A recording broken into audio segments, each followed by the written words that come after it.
lá, tanto nos Estados Unidos quanto aqui, isso é claro lá.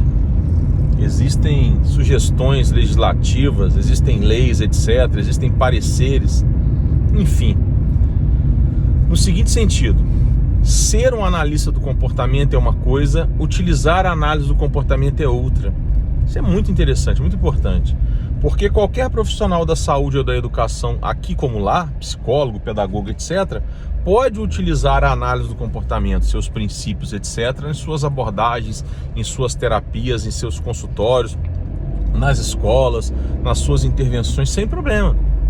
Sem serem analistas do comportamento, são coisas diferentes. Aliás, é uma das formas de se trabalhar com a análise do comportamento mais interessantes.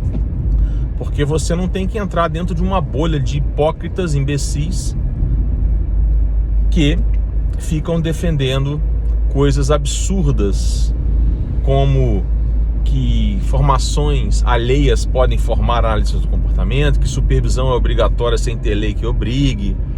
Enfim, N coisas sem escrúpulos dessas pessoas e desses grupos.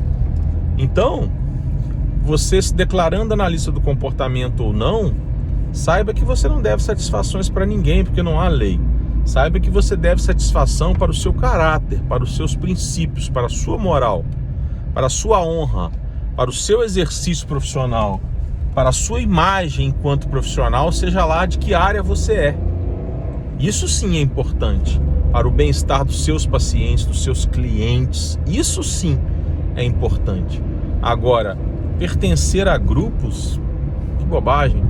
É claro, pertença a grupos quando são grupos saudáveis que acrescentam algo a você.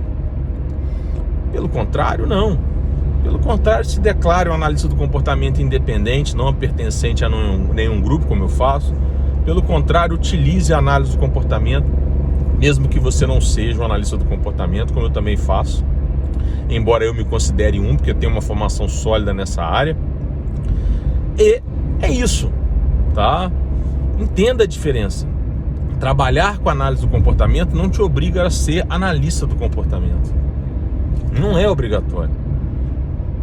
Como ser analista do comportamento não te obriga a trabalhar só com autismo, tem diversas especialidades. Como ser analista do comportamento não te obriga a pertencer a grupo X, a grupo Y.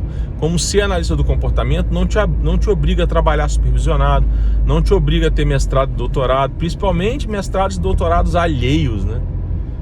Eu me lembro que eu fiz um mestrado em Direito, Ciências Públicas e Processos, e a minha dissertação foi Vitimologia nas relações de trabalho à luz da Constituição Brasileira de 88.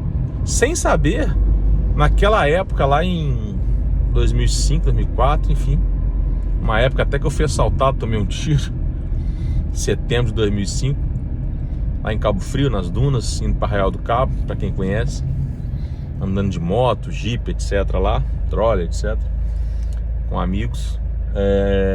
Eu não sabia, mas eu estava escrevendo de certa forma sobre o comportamento da vítima. Então eu estava, sem saber, utilizando essa ideia da análise do comportamento, de verificar os antecedentes que a vítima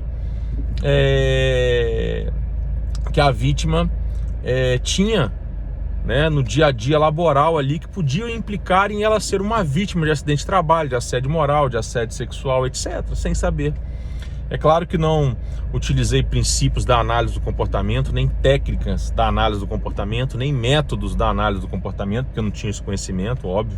Mas alguma coisa da análise do comportamento eu utilizei em minha dissertação, no meu mestrado em Direito, área de concentração, Ciências Públicas e Processos. Então imagina, eu tenho uma dissertação que tem uma pegada de análise do comportamento, então eu sou mestre em análise do comportamento aplicado, sou mestre em aba, como alguns fazem por aí.